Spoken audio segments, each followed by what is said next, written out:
Hello everyone. आज से हम लोग उपभोक्ता के व्यवहार को समझ लेने के बाद उत्पादक के व्यवहार को समझने की कोशिश करेंगे। तो उत्पादक के व्यवहार को समझने के लिए सबसे पहले हमें लागत की अवधारणा को समझना होगा। तो लागत की अवधारणा में हमें निम्नलिखित अवधारणाओं को समझना होगा। पहला है आपका टोटल फिक्स्ड कॉस्ट या कुल स्थिर लागत। फिर इसके बाद टोटल वेरिएबल कॉस्ट या कुल परिवर्तनशील लागत। फिर टोटल कॉस्ट या कुल लागत। फिर उसके बाद हम बात करेंगे एवरेज फिक्स्ड कॉस्ट की। फिर हम एवरेज वेरिएबल कॉस्ट की बात करेंगे। फिर औसत लागत की और फिर सीमांत लागत की बात करेंगे। तो हम एक एक करके ये जो कॉन्सेप्ट हैं इन्हें देखेंगे। तो सबसे पहले बात करते हैं हम लोग टोटल फिक्स्ड कॉस्ट या कुल स्थिर लागत की।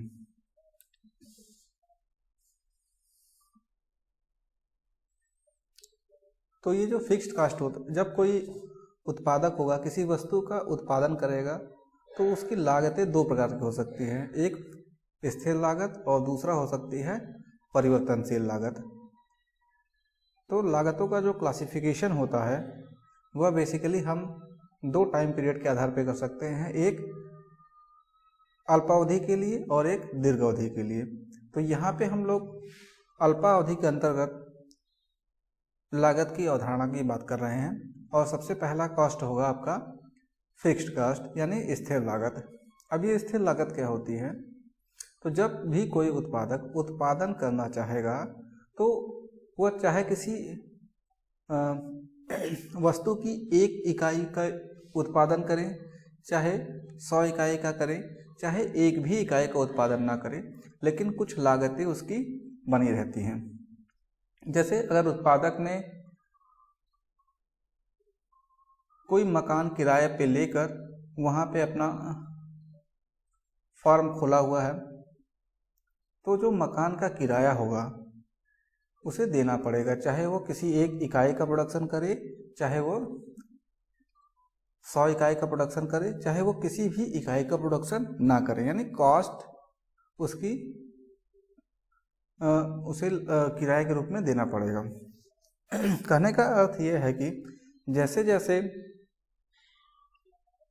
उत्पादन बढ़ेगा वैसे वैसे फिक्स्ड कॉस्ट में कोई परिवर्तन नहीं होगा। फिक्स्ड कॉस्ट आपका उत्पादन की मात्रा से स्वतंत्र होता है। तो यहाँ पे परिभाषा लिखी हुई है स्थिर लागत की कि एक स्थिर लागत एक ऐसी लागत होती है जो उत्पादित या बेची गई वस्तुओं या सेवाओं की मात्रा में वृद्धि या कमी के साथ नहीं बदलती है। यानी अगर आपने 100 इकाइयों का उत्पादन किया तो भी स्थिर लागत फिक्स रहेगी, नहीं बदलेगी। और आपने किसी एक इकाई का भी उत्पादन नहीं किया तो भी आपको कुछ इकाइयों का कुछ लागत आपको वहन करनी पड़ेगी। तो स्थिर लागतें वे लागत हैं जिनका भुगतान किसी कंपनी द्वारा किया जाता है जो किसी विशिष्ट व्यावसायिक गतिविधियों से स्वतंत्र होते हैं।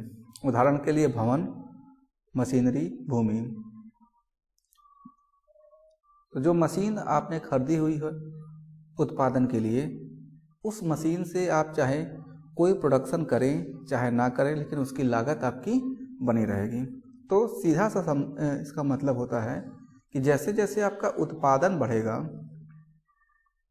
जैसे जैसे आपका उत्पादन बढ़ेगा, जो स्थिर लागत होगी वह क्या रहेंगी? स्थिर रहेंगी, यानी बदलेंगी नहीं, एक समान बनी रहेंगी। ये आपकी स्थिर लागत क्या रहेगी? एकदम स्थिर रहेगी, ये परिवर्तन नहीं होगी। तो इसको हमने इस डायग्राम में दिखाया हुआ है। हमने वाई एक्सिस पे कुल स्थिर लागत को और एक्स एक्सिस पे उत्पादन को लिया हुआ है। तो जब आप किसी वस्तु की एक इकाई का भी उत्पादन नहीं कर रहे हो तो भी आपको ये C1 के बराबर OC1 के बराबर कास्ट देनी पड़ रही है।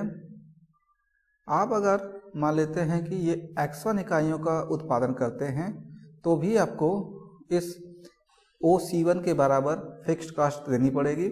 आप उत्पादन को और ज़्यादा बढ़ा सकते हैं तो भी आपकी फिक्स्ड कास्ट वही रहेगी, OC1 ही रहेगी।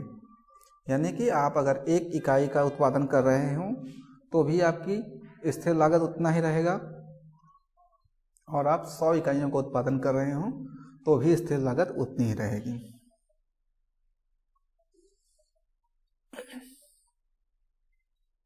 अब दूसरा आता है total variable cost. Total variable cost Hindi में से बोलेंगे कुल परिवर्तनशील लागत।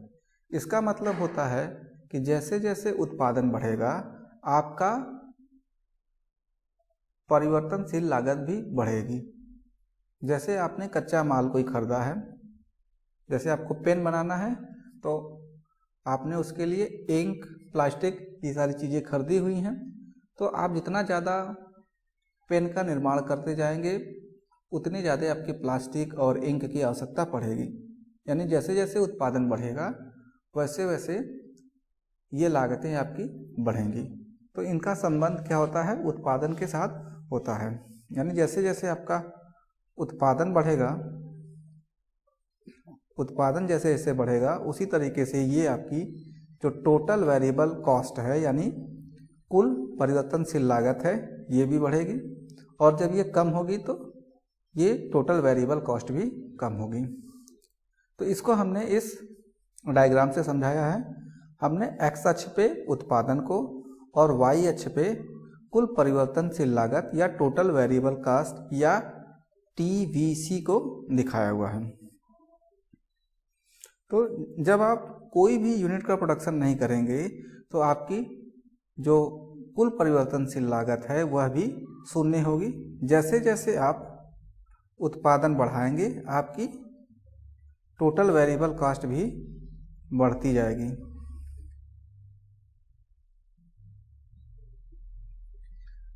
ठीक है, मान लेते हैं आपने उत्पादन और बढ़ा दिया, x3 कर दिया तो कॉस्ट और ज़्यादा बढ़ जाएगी, C3 हो जाएगी।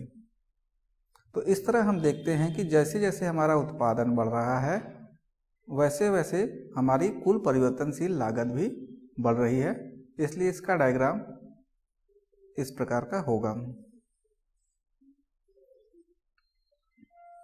इसका डायग्राम और ज़्यादा अच्छे तरीके से बनाना हो तो ये इस तरीके से बनता है।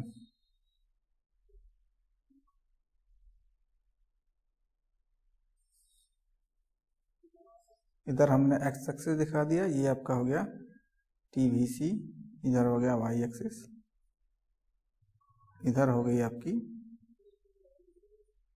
TVC और इधर हो गया आपका उत्पादन। तो इस तरीके से इन्वर्टेड एस टाइप का भी ये डायग्राम आपका बनता है। अब बात करते हैं कुल लागत की। तो ये जो कुल लागत होगा ये आपका कुल स्थिर लागत और कुल परिवर्तनशील लागत को जोड़ने पर प्राप्त होगा। तो इसे निकालने का एक फार्मूला होता है TC बराबर TFC प्लस TVC। ये जो TC है इसका मतलब है टोटल कॉस्ट, TFC का मतलब है टोटल फिक्स्ड कॉस्ट और TVC का मतलब है टोटल वेरिएबल कॉस्ट।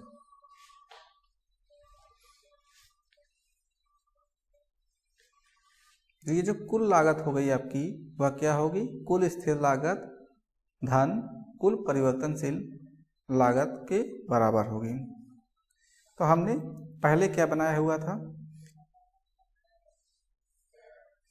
ये हमारा क्या है आपका TFC है। ये वाला जो डायग्राम है ये आपका TFC का बताता है कि आपका उत्पादन चाहे 1 यूनिट भी नहीं हुआ हो, चाहे आपने 50 यूनिट या 100 यूनिट का भी उत्पादन किया हो, तो भी आपकी कुल स्थिर लागत क्या है? एक समान है। यानी ये उत्पादन के स्तर से स्वतंत्र है। दूसरी हमारी कॉस्ट थी टोटल वेरिएबल कॉस्ट, जो कि हमारा उत्पादन के साथ बढ़ रही थी। तो ये आपका टीवीसी वाला डायग्राम है। जैसे जैसे उत्पादन हो रहा था ठीक उसी अनुपात में ये भी बढ़ रही थी। जब हम इन्हीं दोनों डायग्राम को जोड़ेंगे तो हमारा जो कुल लागत वक्र होगा वह यहाँ से शुरू हो जाएगा। यानी कि ये तो आपकी क्या थी, टोटल फिक्स्ड कॉस्ट थी। जब आपने किसी वस्तु का उत्पादन नहीं किया तो भी आपको कुछ लागत वहन करनी पड़ेगी। वो लागत क्या होती है आपकी, टोटल फिक्स्ड कॉस्ट। अब इसके बाद जैसे जैसे आप उत्पादन बढ़ाएंगे आपका टीसी कर्व भी बढ़ता जाएगा। तो टीएफसी और टीवीसी को जोड़ने पे हमें टीसी कर्व मिल जाता है। इसको हम कुछ इस प्रकार भी बना सकते हैं। ये हमारा एक्स एक्सिस हो गया और यह हमारा वाई एक्सिस हो गया। एक्स अक्ष पे हमने उत्पादन को और वाई अक्ष पे हमने लागत को दिखाया हुआ है। लागत में स्पेसिफिकली हमने टीसी, टीवीसी और टीएफसी को दिखाया हुआ है। तो जो हमारा टीएफसी कर्व होता है वह इस तरीके का होता है, टीएफसी, टोटल फैक्टर कॉस्ट। यानी जैसे जैसे उत्पादन बढ़ेगा वैसे वैसे हमारा टीएफसी स्थिर रहेगा। उत्पादन के प्रत्येक स्तर पे हमारा टीएफसी समान है। हमारा जो टीसी कर्व था वो इस तरीके का था, सॉरी टीवीसी, यानी जैसे जैसे उत्पादन बढ़ रहा था वैसे वैसे हमारी टीवीसी भी बढ़ रही थी। तो जब हम टीसी और टीवीसी को जोड़ देंगे तो वही हमें क्या मिल जाता है, टीसी मिल जाता है। सॉरी, जब हम टीएफसी और टीवीसी को जोड़ देते हैं तो हमें टोटल कॉस्ट टीसी मिल जाता है। तो ये हमारा फॉर्मूला था, कुल लागत बराबर कुल स्थिर लागत धन कुल परिवर्तनशील लागत। फिर इसके बाद हम बात करेंगे एवरेज फिक्स्ड कॉस्ट या औसत स्थिर लागत। तो इसका मतलब ये होता है कि जब उत्पादक एक इकाई का उत्पादन करेगा तो उस एक इकाई के उत्पादन करने की स्थिर लागत क्या होगी, वही हमारी एवरेज फिक्स्ड कॉस्ट कहलाती है। तो मान लेते हैं हमारी जो एवरेज फिक्स्ड कॉस्ट है वो क्या है, टीएफसी है, और जो उत्पादन हमने किया वो हमारा क्या है, क्यू है। तो जो हमारा एएफसी आता है, एवरेज फिक्स्ड कॉस्ट आता है, वो क्या आ जाएगा, टीएफसी बाई क्यू। टीएफसी क्या है आपका,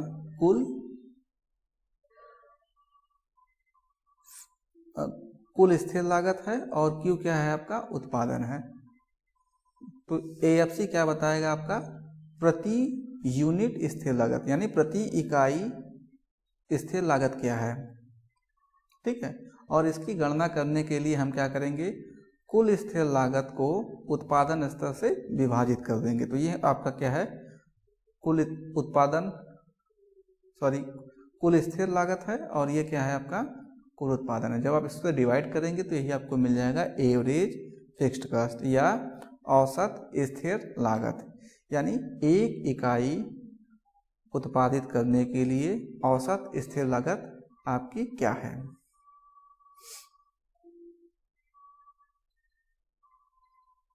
तो ये जो लागत होती है, जैसे जैसे उत्पादन बढ़ेगा आपका टीएफसी क्या होता जाएगा, सॉरी एएफसी क्या होता जाएगा, ये कम होता जाएगा। तो जैसे ये देखिए टीएफसी क्या होता है आपका, ये स्थिर रहता है, ये चेंज नहीं होता। कौन सा बदलेगा, केवल क्यू बदलेगा। तो क्यू जैसे जैसे बढ़ेगा आपकी एएफसी क्या होती जाएगी, कम होती जाएगी। तो ये आपका डायग्राम कुछ इस तरीके का बनेगा। एक्स एक्सिस पे हमने उत्पादन को,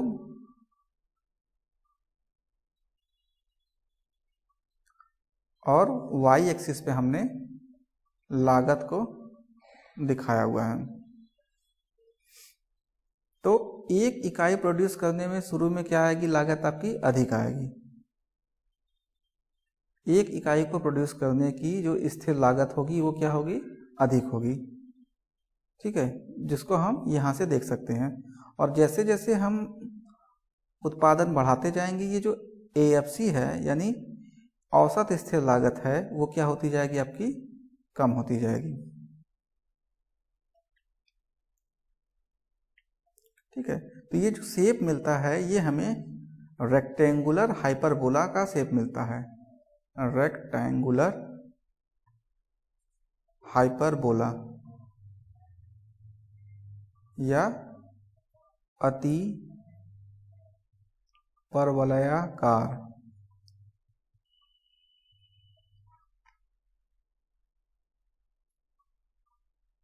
इसकी आकृति कैसी होती है, अति परवलयाकार होती है। इस अति परवलयाकार वक्र की एक विशेषता यह होती है कि इसके प्रत्येक बिंदु पर जो लोच होगी वह क्या होगी, इकाई के बराबर होगी। तो ये था हमारा औसत स्थिर लागत की धारणा।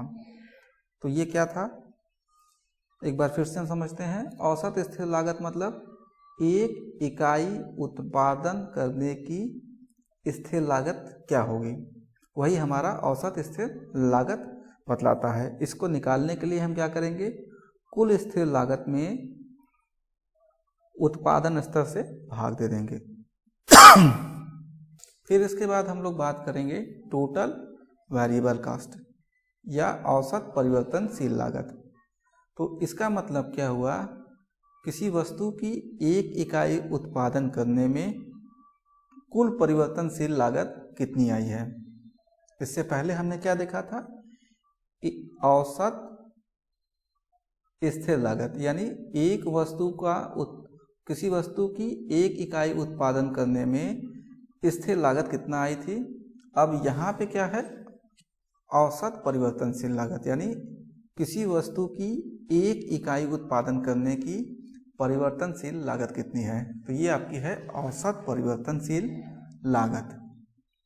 इसको निकालने के लिए क्या करेंगे हम लोग, इसको हम लिखेंगे शॉर्ट में AVC, एवरेज वेरिएबल कास्ट, और इसका फार्मूला क्या हो जाएगा आपका TVC/Q।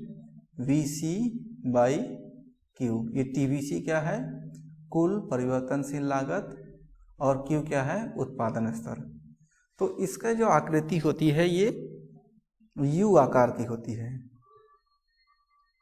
U आकार के होने का मतलब शुरू में जो आपकी औसत परिवर्तनशील लागत होगी वह अधिक होगी, फिर जैसे जैसे उत्पादन स्तर बढ़ता जाएगा वैसे वैसे ये लागत कम होती जाएगी, एक बिंदु पर यह न्यूनतम हो जाएगी, उसके पश्चात उत्पादन बढ़ने पर यह बढ़ने लगेगी।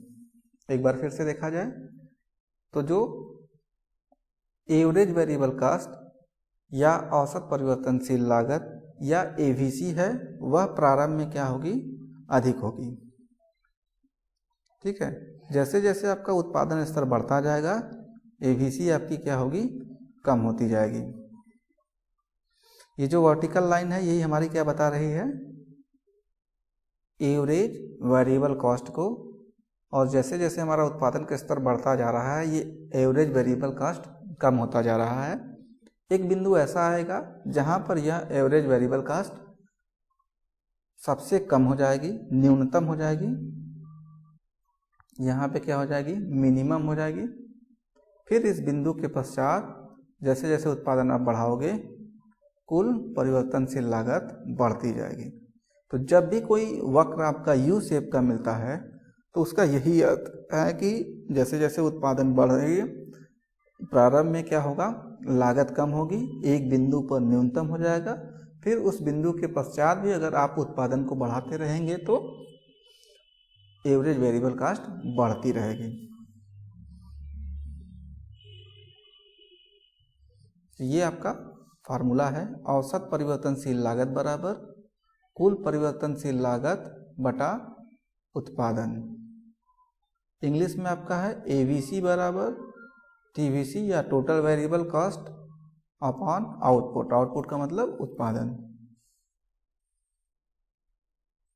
अब बात करते हैं एवरेज कास्ट की। तो एक वस्तु के उत्पादन करने की औसत लागत क्या होगी उसको हम लोग बोलेंगे, एक वस्तु की किसी वस्तु की एक इकाई उत्पादन करने की औसत लागत, यानी किसी वस्तु की अगर एक इकाई का उत्पादन करना हो तो कुल लागत कितनी आती है। तो जैसा कि आपने एक फार्मूला देखा हुआ था, TC बराबर यानी कुल लागत बराबर TFC प्लस TVC, यानी कुल लागत क्या थी आपकी, कुल परिवर्तनशील लागत कुल स्थिर लागत धन कुल परिवर्तनशील लागत। TC क्या है आपका, टोटल कॉस्ट, कुल लागत को बता रहा है। TFC मतलब टोटल फिक्स्ड कॉस्ट या कुल स्थिर लागत, और TVC क्या बता रहा है, टोटल वेरिएबल कॉस्ट या कुल परिवर्तनशील लागत।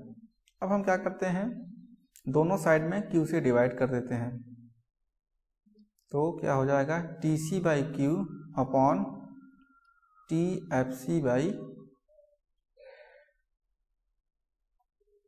Q हो जाएगा।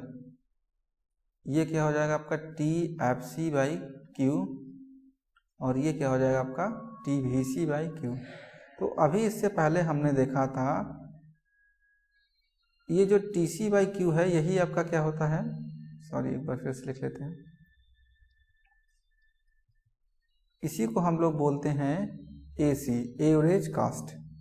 और ये जो TFC था हमने इससे पहले देखा हुआ है, वो हमारा क्या था, AFC था एवरेज फिक्स कास्ट, और दूसरा क्या था आपका एवरेज वेरिएबल कास्ट। ये हमारा क्या था, एवरेज वेरिएबल कास्ट। ये दोनों कॉन्सेप्ट हमने पहले देखे हुए थे। तो ये भी हमें एक मिल जाता है कि AC बराबर क्या होता है, AFC प्लस ABC। इसका शेप भी कैसा होता है, U शेप का होता है या U आकृति का होता है। U आकृति का होने का मतलब कि जैसे जैसे उत्पादन का स्तर बढ़ता जाएगा हमारी लागत शुरू में कम होगी, कम होती जाएगी, एक बिंदु पर ये मिनिमम हो जाएगा, फिर इसके बाद हमारी कुल औसत लागत बढ़ती जाएगी। ठीक है, तो जो AC कर्व है और जो ABC कर्व है दोनों U शेप का है। तो जो ABC कर्व है वो थोड़ा सा उसका जो वो कम फ्लैट होता है, कम चपटा होता है, जबकि जो AC कर्व होता है वो अधिक फ्लैट होता है, अधिक चपटा होता है।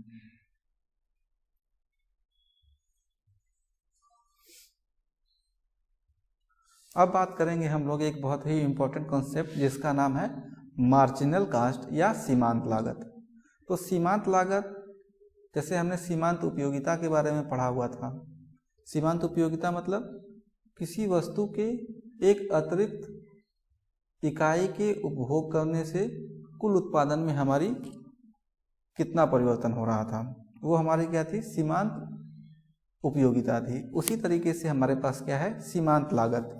तो जब भी सीमांत शब्द इस्तेमाल हो जाए तो आप जानिए कि एक अतिरिक्त वस्तु की उत्पादन में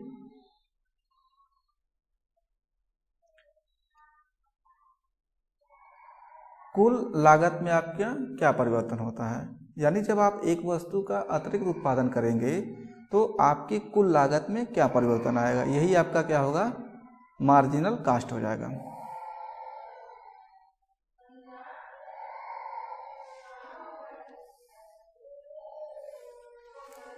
तो इसकी परिभाषा हमारे पास ये दी हुई है, यह उत्पादन की एक अतिरिक्त इकाई में वृद्धि के कारण कुल लागत में परिवर्तन को बतलाती है।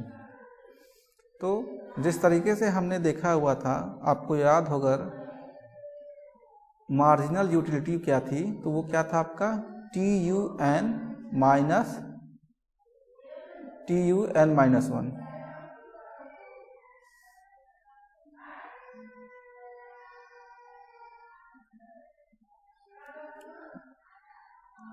तो ये जो MC है, ये MC बराबर क्या हो जाएगा आपका, इसी तरीके से TCN माइनस 1।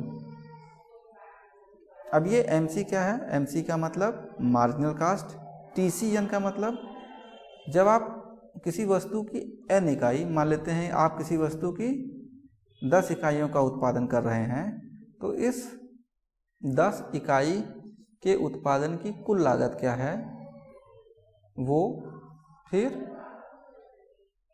TCn-7 यानी उससे 1 इकाई कम यानी 9 इकाई, दोनों के डिफरेंस को ही हम क्या निकालते हैं, हम लोग मार्जिनल कॉस्ट निकालते हैं। तो ये जो TCn है ये क्या है आपका n इकाइयों की कुल लागत, और TCn-1 क्या है, n-1 इकाइयों की लागत है। इसकी गणना हम एक दूसरे प्रकार से भी कर सकते हैं, वो होगा MC बराबर TC/TQ, delta TC upon delta Q। अब ये डेल्टा TC मतलब कुल लागत में परिवर्तन बटा कुल उत्पादन में परिवर्तन।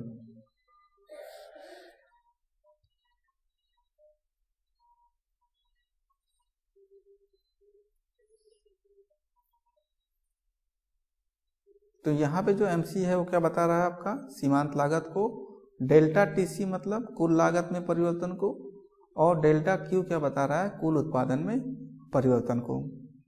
तो इसका जो आकार होता है वो भी कैसा होता है, U शेप का होता है।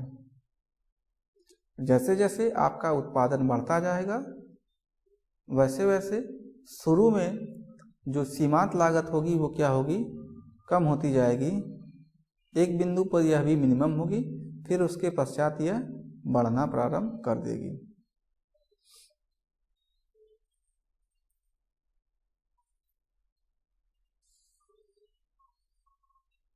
अब हमने इस डायग्राम में सभी डायग्राम को एक साथ बना दिया है, AFC वाले को, AVC वाले को, ATC वाले को। तो ये जो AFC कर्व था वो क्या था कि जैसे जैसे उत्पादन आपका बढ़ रहा है AFC कम होती जाती है, और इसका शेप कैसा था आपका रेक्टेंगुलर हाइपरबोला या अति परवलयाकार था। फिर इसके बाद हमने बात की थी AVC मतलब एवरेज वेरिएबल कॉस्ट या कुल परिवर्तनशील लागत। ये क्या था, ये U शेप का था। तो जैसे जैसे उत्पादन बढ़ रहा था ये प्रारंभ में कम हो रहा था, एक बिंदु पर यह न्यूनतम हुआ, फिर उसके पश्चात यह बढ़ना प्रारंभ हो जाता है। अब ये जो AFC है और AVC है, इन्हीं दोनों को जोड़ने पे हमारा क्या मिलता है, एवरेज टोटल कास्ट, ATC, या इसी को हमने कहा था AC, एवरेज कास्ट। यानी इस वाले को और इसको जोड़ने पे हमें क्या मिल जाएगा, ATC या AC मिल जाएगी। फिर इसके बाद हमने बात की थी मार्जिनल कास्ट की, तो ये भी क्या होता है, U शेप का होता है। जब आप मार्जिनल कॉस्ट कर्व बनाएंगे तो आप ये ध्यान रखेंगे कि ये मार्जिनल कॉस्ट कर्व आपका AVC और ATC दोनों के मिनिमम बिंदुओं को काटता हुआ जाएगा। ठीक है, इसके बाद हम लोग एक डायग्राम फिर से बना के अच्छे से इसकी व्याख्या करेंगे।